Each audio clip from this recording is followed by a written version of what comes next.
Beralih ke berita selanjutnya, Tribuners, aksi unjuk rasa penolakan otonomi khusus di Kabupaten Manokwari, Papua Barat.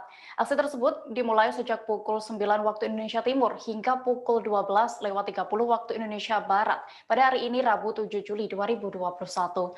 Unjuk rasa itu diikuti sejumlah massa yang mengatasnamakan diri sebagai solidaritas mahasiswa dan rakyat Papua. Massa aksi memulai orasinya di depan Universitas Papua Manokwari. Mereka mempersoalkan sejumlah keputusan dan rencana pengesahan Otsus Jilid 2 untuk Papua dan Papua Barat. Para peserta aksi ini membawa sejumlah spanduk yang bertuliskan Otsus bukan solusi. Mereka juga menuangkan sejumlah pernyataan bahwa negara Indonesia harus mengembalikan kedaulatan rakyat Papua. Dan hingga membubarkan diri, mereka enggan untuk memberikan pernyataan kepada awak media lantaran kecewa tak ditemukan oleh wakil rakyat. Untuk informasi selengkapnya akan dilaporkan oleh rekan kami, wartawan Tribun Papua Barat, Safwan Asyari, yang sudah berada di lokasi. Halo, Safwan. Halo, Safwan, bisa Halo. mendengar saya? Iya, halo. Iya, Safwan, bisa dijelaskan hal apa yang membuat mahasiswa dan juga rakyat Papua ini menggelar aksi di Manokwari? Ya, Dea, dan juga Tribuners dimanapun Anda berada. Dapat saya kabarkan bahwa aksi yang dilakukan oleh sejumlah mahasiswa dan juga masyarakat di Manokwari, Papua Barat sendiri adalah buntut dari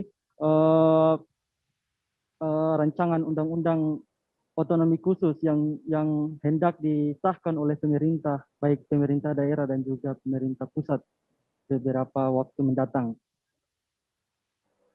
Ya, Sahwan. Lalu, apakah mereka sebelumnya ini berencana untuk menggelar aksi di mana saja, seperti itu?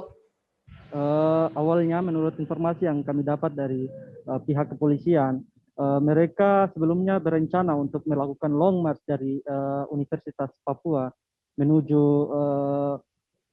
kantor DPRD Provinsi Papua Barat dan juga kantor MRP Majelis Rakyat Papua untuk menyampaikan aspirasi yang aspirasi penolakan Otsus Jilid 2 karena mereka menilai bahwa Otsus bukanlah solusi sehingga mereka sangat menolak Otsus Jilid 2 tersebut. Ya, lalu bagaimana kondisi pengamanan selama jalannya aksi penolakan Otsus Jilid 2 ini? Ya, selama pengamanan sendiri Polresta Manokwari sendiri menurunkan sekitar 110 personil dan juga dibantu oleh satu SST dari Polda Sabhara Polda Papua Barat dan juga Satuan Brimob Polda Papua Barat sebanyak 1 SST. Sampai berakhirnya aksi tadi, arus lalu lintas dan juga kondisi keamanan di Manokwari sendiri berjalan dengan aman dan lancar. Ya, baik, Sahwan, terima kasih untuk laporannya. Selamat kembali bertugas. Kita beralih ke Bogor, Jawa Barat, Tribuners. Warga Kelurahan Tanah Baru, Kecamatan Bogor Utara, Kota Bogor dikejutkan dengan temuan mayat dalam bagasi mobil. Peristiwa itu terjadi di sebuah bengkel kawasan Jalan Raden Kanan, Kelurahan Tanah Baru, Kecamatan Bogor Utara, Kota Bogor pada Selasa 6 Juli 2021 kemarin. Mayat itu ditemukan dalam keadaan tidak utuh dan sudah mengeluarkan bau tidak sedap. Mayat itu pertama kali dilaporkan oleh pengelola bengkel yang melapor kepada pihak RT. Mendapati laporan itu, Ketua RT 7 RW 4 Kelurahan Tanah Baru, Hamzah Sudrajat pun langsung mendatangi lokasi. Ia mengaku hanya melihat mayat dalam bagasi yang disimpan di dalam box kontainer tersebut dari kejauhan. Sosok mayat yang ditemukan disebut berjenis kelamin perempuan, namun belum diketahui identitasnya. Dan untuk informasi lengkapnya, sudah tersambung bersama saya rekan wartawan Tribun Bogor, Lingga Arfian, yang akan melaporkan. Halo Lingga.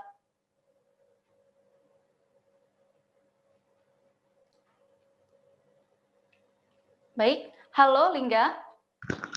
Ya, Dea. Ya, Lingga, bisa dijelaskan bagaimana kronologi atau pertama kali mayat itu ditemukan? Ya, Dea dan rekan-rekan Tribuners, kemarin sekitar pukul 5 sore warga di Kelurahan Tanah Baru, Kecamatan Bogor Utara dikejutkan dengan penemuan sesosok mayat di dalam bagasi mobil. Pertama kali mayat tersebut ditemukan oleh pengelola bengkel yang kemudian langsung melapor ke pihak RT.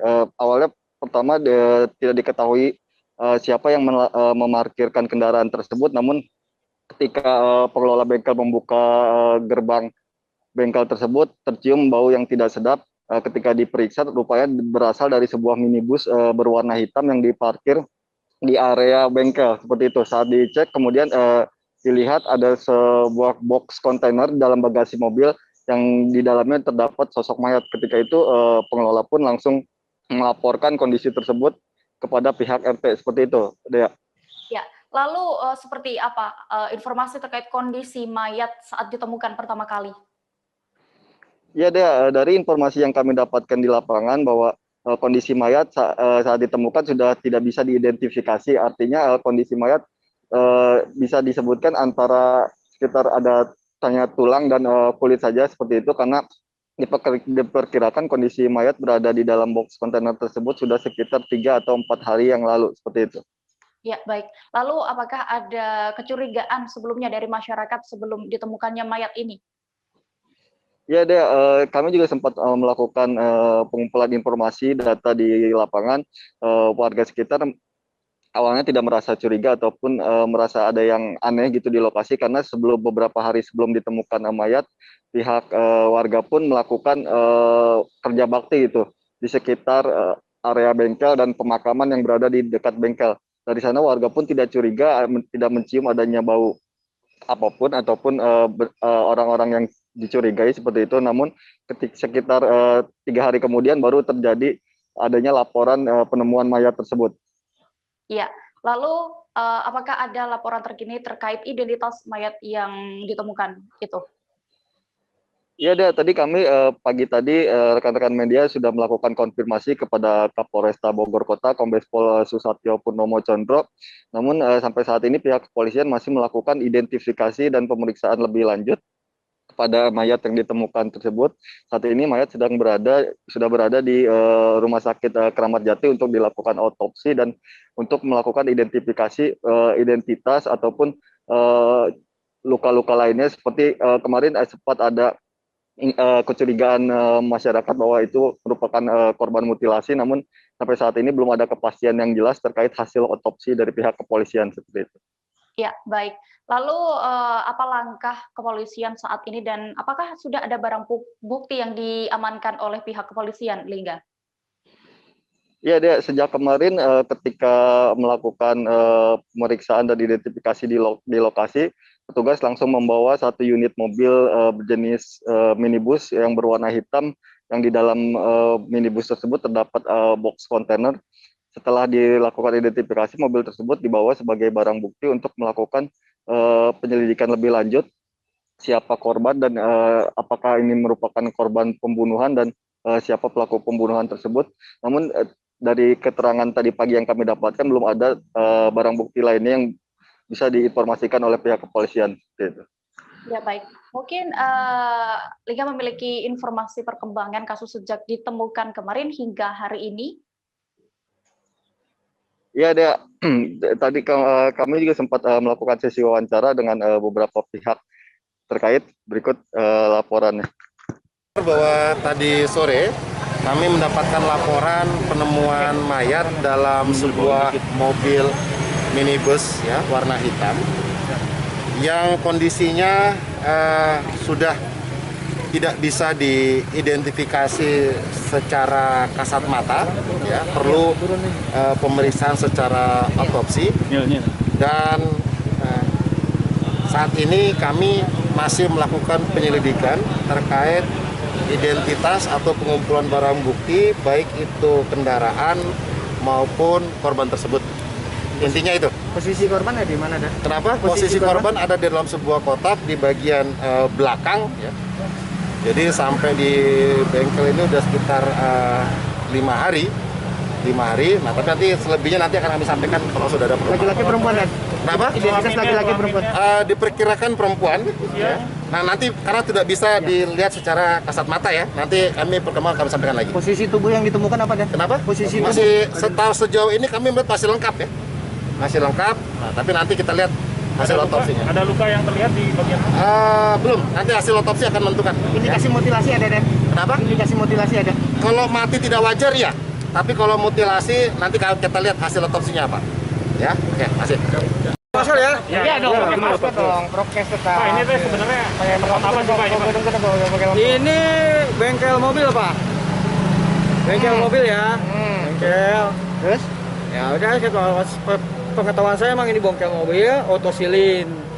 Itu aja. Tadi Bapak dipanggil, Masuk gimana? Saya masuk, saya dipanggil Pak. Ditelepon sama yang punya pengelola bengkel. Saya meluncur. Kalau saya nggak tahu pasti karena saya ya dibilang bau bangkai itu saya nggak kuat. Saya turun, keluar lagi. Kalau masalah cewek atau lakinya tadi ada sempat ngobrol juga sama pengelola bahwa yang mayat itu perempuan. Begitu. Cuman itu aja saya mau tahu. Pas Bapak lihat kondisinya gimana Pak? Nah itulah saya bilang saya ngelihat. Kalau kondisi nggak apa-apa ya, nggak ngelihat soalnya nggak kuat bangkai, bawa bangkainya juga. Nah, apa aja? Disimpan di dalam mana Pak? Menurut berita di kontainer. Kontainer. Di dalam kontainer, mobilnya pun saya nggak tahu mobil apa. Kata bilangnya Avanza, tapi nggak tahu nomor berapa, nggak tahu. Tapi itu memang sudah dipotong mutilasi apa gimana Bapak? Dengar mah mutilasi katanya. Dengar mah dimutilasi. Nggak tahu lah Pak, lebih baik saya lagi seperti yang nggak ada. Saya cuma kayak pengurus juga nggak tahu. Pak, ini bengkel beroperasi setiap harinya atau Operasi malah ditutup? biasa, operasi loh biasa, cuman pengurangan tenaga kerja. Jadi biasa namanya dia cuma sedikit. Jadi otomatis mobil datang nggak ke handle. Dibiarkan dulu barangkali Pak. Itulah. Begitu aja. Ya Pak RT, nuhun. Nama siapa Pak RT? Saya Hamzah Sudrajat. Terima kasih sudah nonton. Jangan lupa like, subscribe, dan share ya.